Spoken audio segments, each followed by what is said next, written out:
a Band News FM retoma a partir de hoje aqui no Band News São Paulo nossa série de entrevistas com os pré-candidatos ao governo do estado. O primeiro dessa nova rodada aqui de conversas é Vinícius Poit, do Partido Novo, que está aqui nos nossos estúdios. Na próxima segunda-feira a gente recebe Márcio França, do PSB, na terça-feira Fernando Haddad, do PT, na quarta Tarcísio de Freitas, do Republicanos. Rodrigo Garcia, do PSDB, foi convidado, mas optou por não participar. Recebo aqui Vinícius Poit, pré-candidato. Obrigada pela presença, um bom dia. Bom dia, Sheila. Bom dia, Ivan, ouvintes da Band News. Eu vi aqui que a rede está em festa, né? Aniversário da Rádio Bandeirantes, 85 anos, mas a Band News daqui a pouco chega nos 85 também, né? Tá longe, tomara, mas vai chegar. Tomara, mas de Obrigado. todo modo... E os ouvintes da rádio aí que estão nos assistindo. É isso, 85 anos de Rádio Bandeirantes, a fundadora do Grupo Bandeirantes de Comunicação. Exato. Então, 85 anos do nosso grupo. Pré-candidato, obrigada pela presença, seu tempo de 25 minutos, como será com todos os outros candidatos, a gente conta a partir de agora. E nessa série de entrevistas, o que a gente fez? Contou demais com os nossos ouvintes, com a nossa central de atendimento ao ouvinte, Ricardo Boechat. E a nossa central reuniu ali os temas mais citados pelos nossos ouvintes como prioridades na análise deles para o futuro governador de São Paulo. Os temas mais citados foram segurança pública, saúde e educação. Mas antes de a gente abordar esses temas aqui, uma pergunta mais geral para o senhor. Como é que o senhor enxerga o estado de São Paulo hoje? Ou seja, em um cenário quase 2 anos depois do início da pandemia, a gente agora entra num cenário mais pós-pandêmico mesmo. Agora a gente, pelo menos os números nos mostram isso, que a gente pode olhar dessa maneira. Qual vai ser o foco de um eventual governo do senhor e o que o eleitor pode esperar do senhor à frente do Palácio dos Bandeirantes? Sheila, o foco é a retomada econômica do Estado e botar dinheiro no bolso do povo, né, que é o emprego. O emprego significa renda no bolso do cidadão. Não dá para a gente continuar com um governo que está há 30 anos no poder, o mesmo partido há 30 anos, se mantendo no poder, utilizando-se da máquina estatal para se manter no poder, caixa gerado por empresas estatais como a Sabesp para se manter no poder e não devolver para o povo.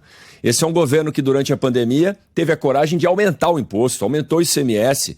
O povo não consegue comprar carne, o povo está passando fome no estado de São Paulo por causa de um governo que só se preocupa com ele, se preocupa assim, em enriquecer o governo, não a população. Então São Paulo ficou para trás perante alguns estados e a gente precisa ter políticas de redução de custo da máquina, diminuição de números de secretarias de Estado, assim como o Zema fez em Minas Gerais, para que sobre mais para a população. São Paulo tem que ser lugar de povo rico e Estado enxuto.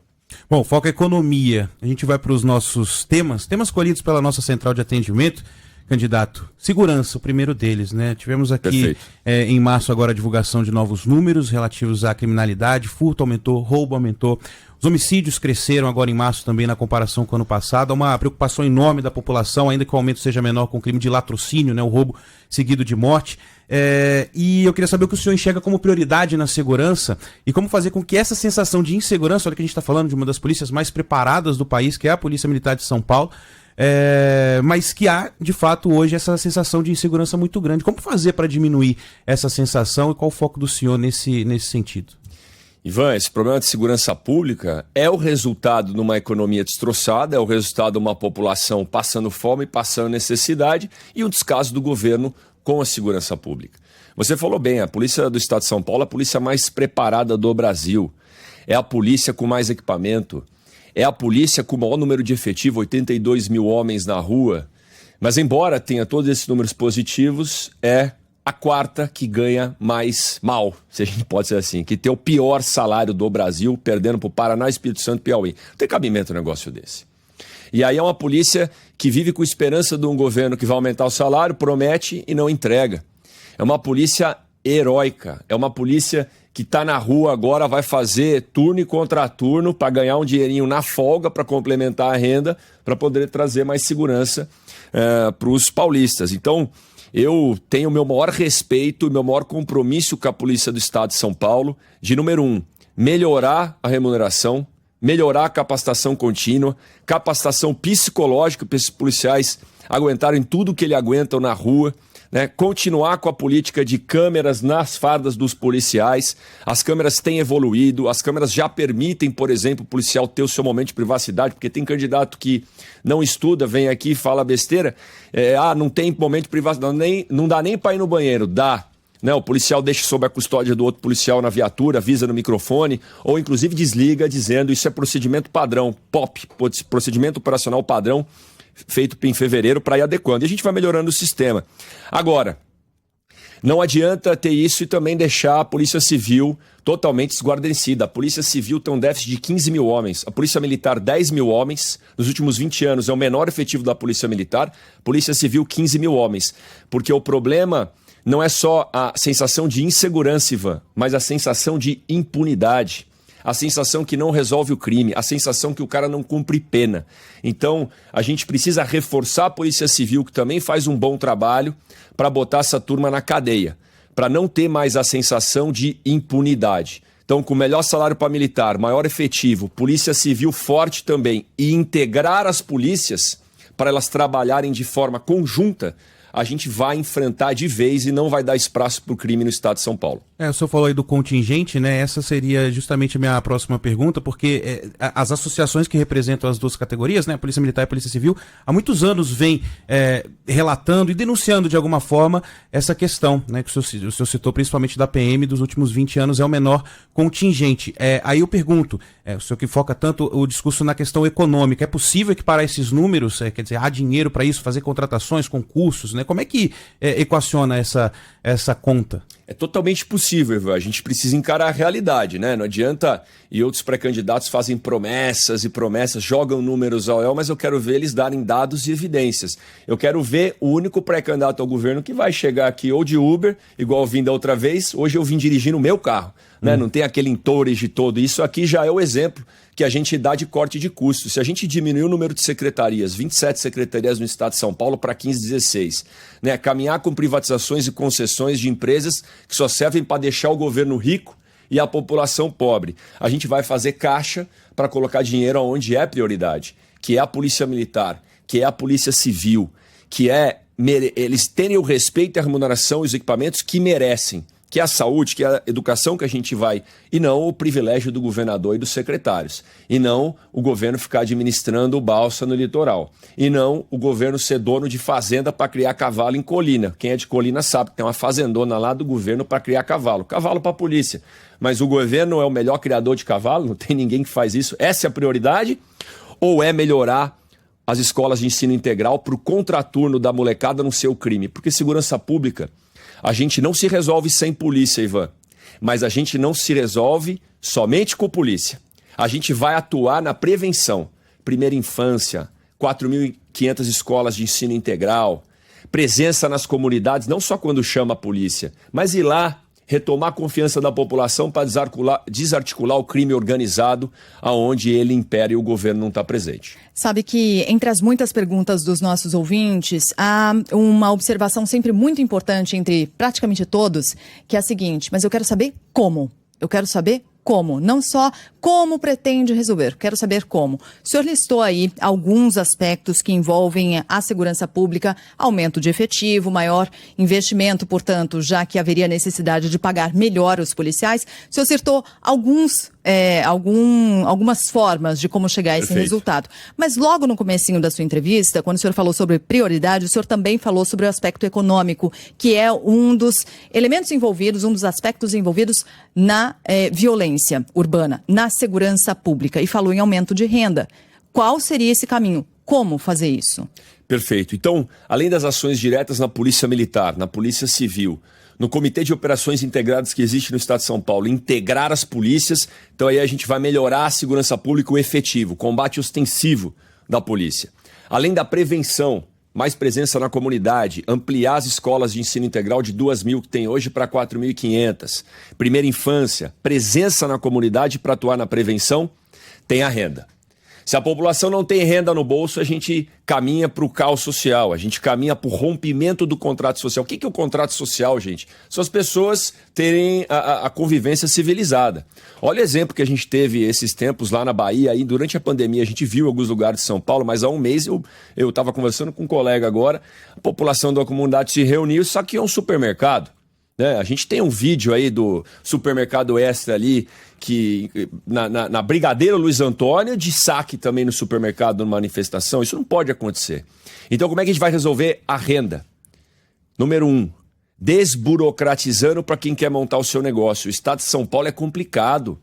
O Estado de São Paulo tem o Código de Defesa do Consumidor, mas não tem o do empreendedor, que é do pequeno empresário. E uma pesquisa feita pela Data Favela, do Celso Ataíde e do Renato Meirelles, do Instituto Locomotiva, indicou que 76% da população de todas as favelas do Brasil quer ter seu negócio, quer empreender, só que é muito difícil, Sheila.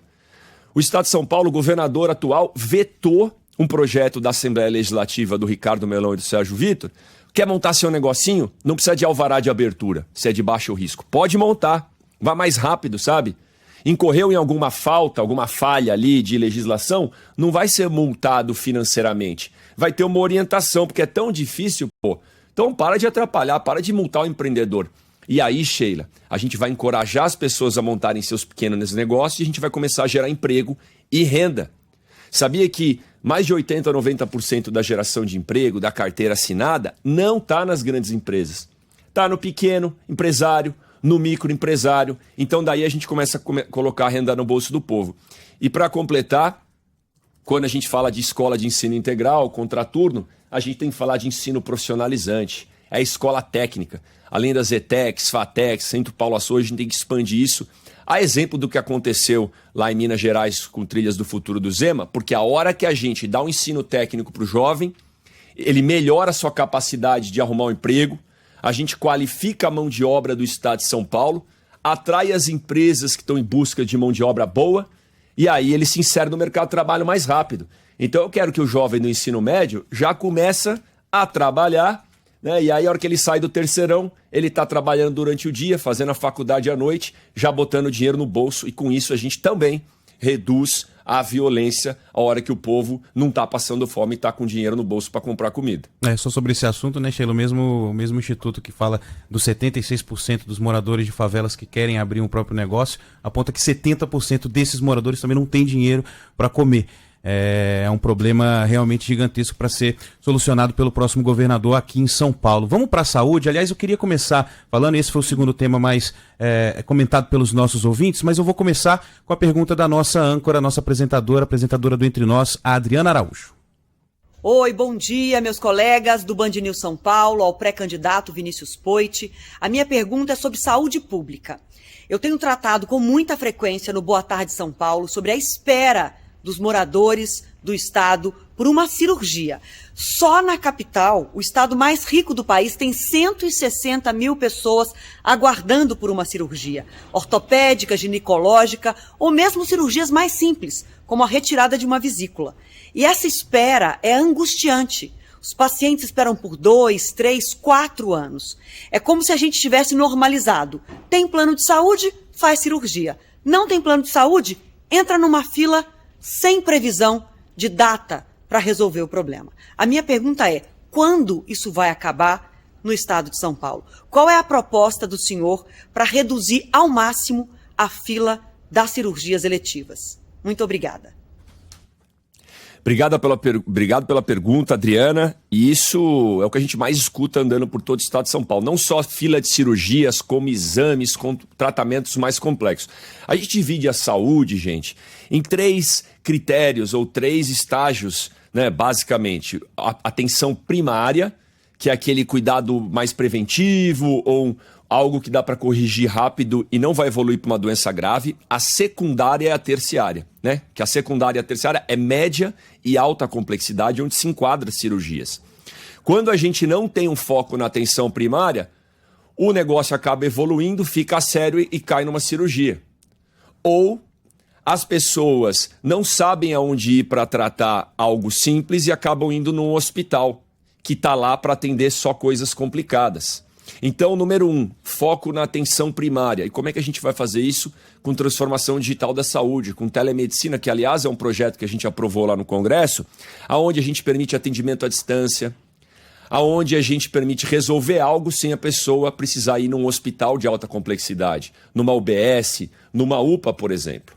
Número 2, na transformação digital da saúde, que precisa de conectividade também no estado todo, a gente vai falar do prontuário único eletrônico no estado de São Paulo. O estado de São Paulo, que tem 100 hospitais estaduais no estado, esses hospitais não conversam. Então eu falo com meus amigos, eu sou do grande ABC ali de São Bernardo, mas eu falo de Santo André, Hospital Mário Covas, referência, ou HR lá de Presidente Prudente, ou HC de Bauru, o mesmo sistema não conversa. O cara dá o CPF em um, não dá no outro, então não tem eficiência no sistema. E por que eu estou falando, né, de transformação digital, de telemedicina, do primeiro atendimento de qualidade, de link entre todos os hospitais? Porque se a gente tiver mais eficiência na atenção primária, a gente vai resolver muito problema antes dele evoluir para precisar de uma cirurgia e a gente vai desafogar os hospitais de média e alta complexidade para eles poderem dar conta de todas as cirurgias que precisam, de todos os tratamentos oncológicos, por exemplo, que precisam. Eles não têm que cuidar de coisa básica, os hospitais estão lá para cuidar de coisa mais séria. E eles estão abarrotados, eles estão gargalados por causa da falta de eficiência do Estado. Então o Estado de São Paulo tem hospital, tem médico, tem estrutura. O que falta é seriedade na gestão e essa transformação digital nossa vai ajudar muito. Aliás, lembro muito da minha irmã, doutora Camila, médica na USP Ribeirão Preto, está fazendo residência em medicina da família, que a gente vai ampliar também, que é aquele médico que visita a comunidade, que vai dentro das casas das pessoas, poxa, trabalha desde a nutrição, vê o que tem na geladeira lá para dar uma orientada. Às vezes não tem nada, como o Ivan falou aqui, é o que está acontecendo nas favelas, mas vai orientar para a pessoa não deixar evoluir em alguma doença mais grave. E aí, para completar, como eu fui líder da bancada paulista, algo que o Estado de São Paulo faz há 30 anos, né? A política a gente vê como cidadão aqui que me levou para a política, indignado, é mandar recurso para a saúde conforme o prefeito é amigo do governador ou está na base. Isso é o fim da picada. Bauru, por exemplo, foi super penalizado porque a prefeita não estava na base do governador e não abriu o HC. Fica faltando dinheiro para cirurgia, morre gente na fila da UTI da cirurgia no estado de São Paulo, porque o prefeito não está na base do governo. Sabe aquela política do toma lá da cá? Eu, pela primeira vez na história, fui reconhecido pelo ranking lá dos políticos, mandei dinheiro com base em critérios técnicos. Tá precisando, eu vou mandar, porque quem precisa é o povo. Eu não estou ligado se o prefeito é de tal partido A ou B, eu estou ligado na necessidade da população. Então essa distribuição de saúde, de emendas de saúde e dinheiro com critérios técnicos também vai ajudar a gente a resolver essa fila das cirurgias e outras necessidades mais complexas na saúde, Adriana. Para você que começou a acompanhar a entrevista agora, nós estamos conversando aqui no Band News São Paulo com o pré-candidato ao governo do estado, Vinícius Poit, pelo Partido Novo. A gente dá início, assim, portanto, à nossa segunda rodada de entrevistas com os pré-candidatos ao governo estadual. Essa série começando hoje, prossegue ao longo da semana que vem. E essa série toda foi baseada aqui nas mensagens enviadas pelos nossos ouvintes. Então, temos muitas mensagens aqui na nossa central de atendimento ao ouvinte. Convidamos o nosso ouvinte nas últimas semanas a participar, enviar sua pergunta, o tema sobre o qual gostaria que os candidatos falassem. E a ideia é que seja bastante propositiva, que os candidatos falem quais são suas propostas e ações de maneira muito, muito concreta,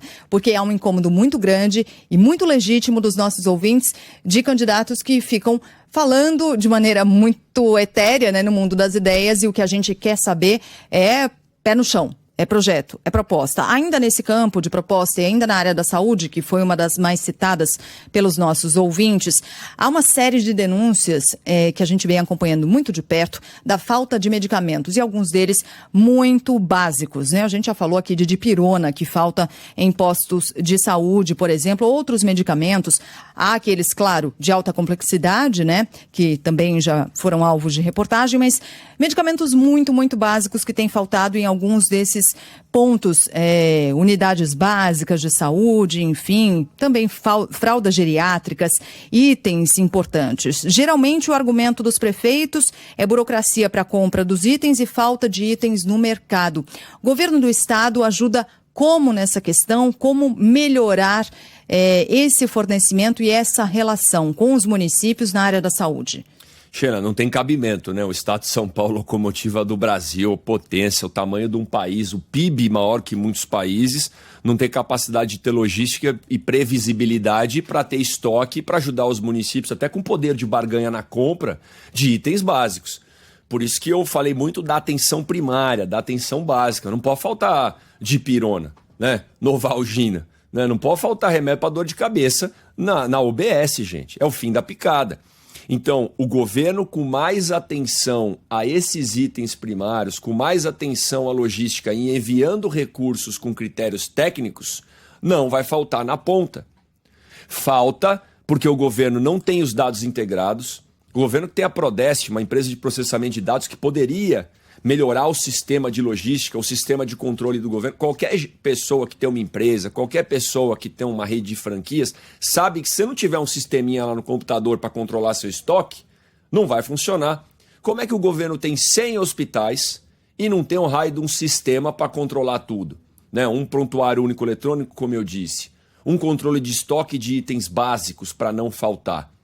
O governo fica focando em outras atitudes, e aí, novamente, gente, em politicagem, sabe? Fica represando recurso para soltar tudo no último ano. É o que o governo está fazendo esse ano, saindo fazendo obra, rodando para lá e para cá, que é o ano eleitoreiro, e deixa a população sem o básico, sem o feijão com arroz, sem a dipirona, sem a fralda geriátrica. Isso é o fim da picada. Então, Sheila, é foco no básico. É distribuição de recursos com critérios técnicos. Chega de fazer politicagem. Chega do governo que querer chegar lá e ficar só mandando dinheiro para se reeleger, só mandando dinheiro para se manter no poder. A nossa ideia é botar gente técnica.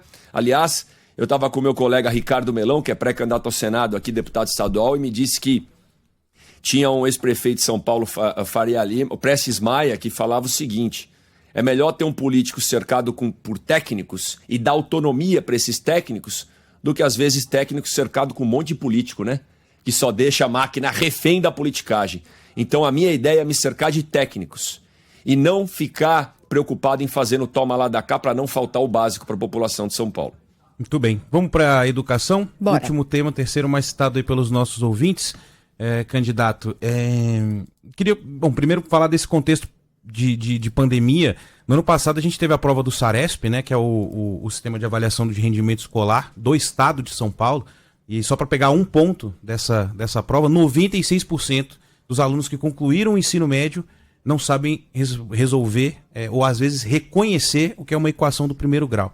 Isso é só para ilustrar que há de fato um déficit muito grande, provocado justamente pelo afastamento, né, dos alunos das escolas. Eu queria saber quais são os seus planos para lidar com esse desafio. O senhor já citou alguma coisa aí em relação a ensino integral e tudo, mas pegando carona nessa pergunta também, a visita que o Tribunal de Contas fez, uma visita surpresa às escolas do estado, 64%, do estado e do município também, da cidade de São Paulo, mas 64% delas com problemas de infraestrutura. A gente está falando de falta de água, falta de limpeza, enfim, falta de equipamento esportivo. Quer dizer, isso também passa por uma ideia de parceria público-privada. Como é que o senhor enxerga esse problema na educação e no ensino estadual? Ivan, primeiro, só para explicar para os nossos ouvintes, né? A gente tem alguns índices que a gente escuta falar de saúde, o tal do PISA, que mede país contra país, o tal do IDEB, de educação, que compara isso, PISA de educação, país contra país. IDEB compara os estados de São Paulo.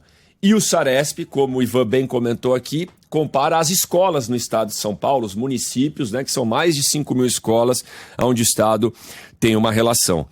E então, se a gente está falando que 96% não sabe algo, o que a gente quer dizer? Por exemplo, o nível de proficiência em matemática. Em português é quase a mesma coisa, viu, Ivan?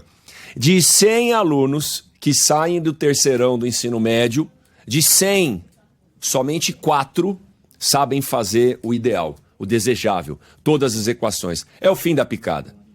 Somente 4, 5 sabem as noções básicas aí de português. Mais de 60 está abaixo do básico ou no básico, Ivan. Então, além da escola de ensino integral rumar para 4.500 e ter universalização para todos, além do ensino técnico que está mais ligado ao ensino médio, projeto do ICMS educacional. Isso vai estar ligado a metas dos municípios. Isso a gente vai implementar. Algo que era para esse governo ter aprovado. Algo que foi passado na Lesp. Mas por que o governador não vai enfrentar isso esse ano? Porque ele não quer desgastar com os prefeitos dele, os prefeitos da base.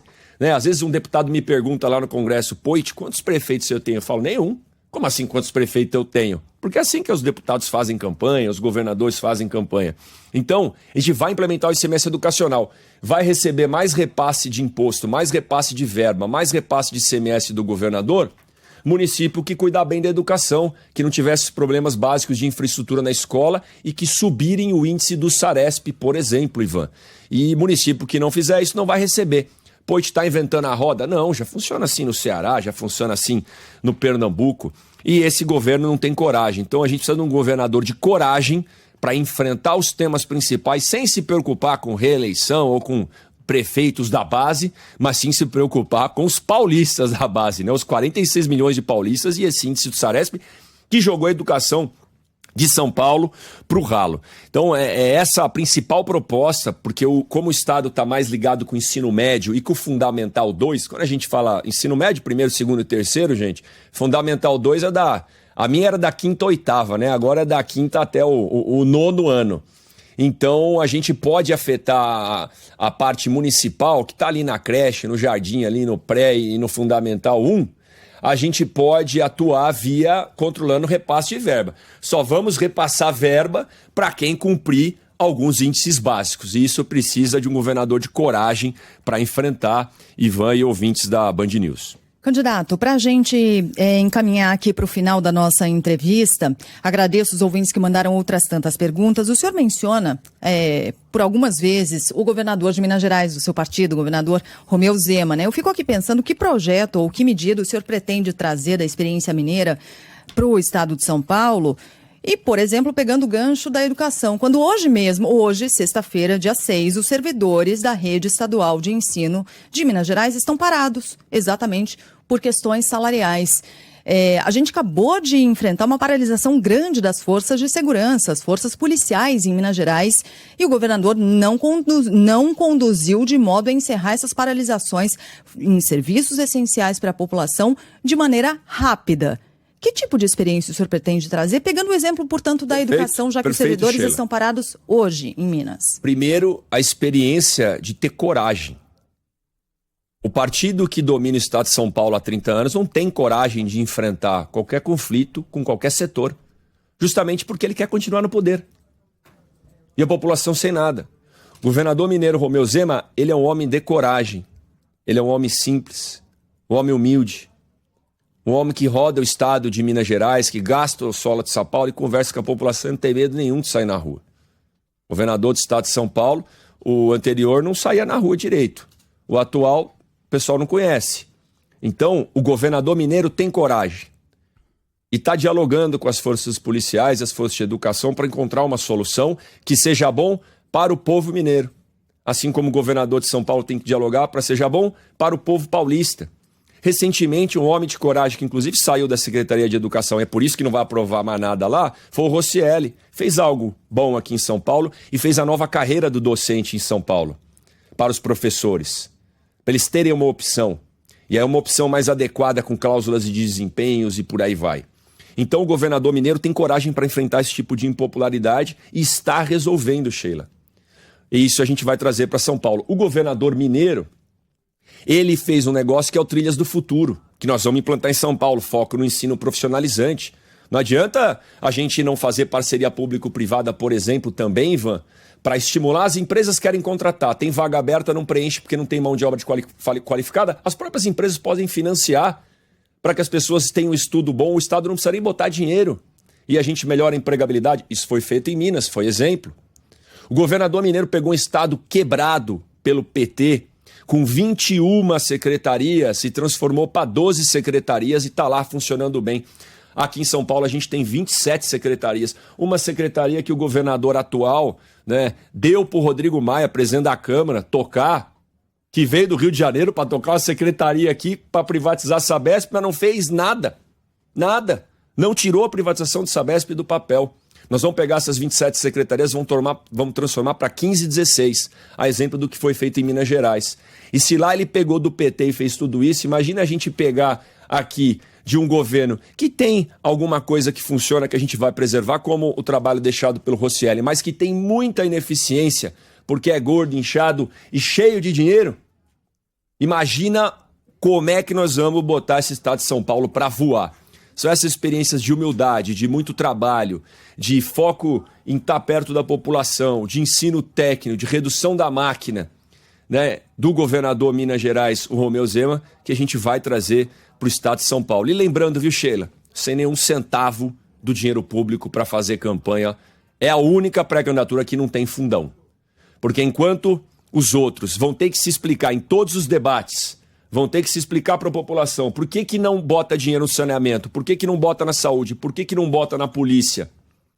Eles gastam para fazer campanha e imprimir santinho e se cercar do centrão ali ajudando, a gente tá de cara limpa, sem rabo preso, sem nenhum centavo do fundão, sabe? E com foco totalmente na população.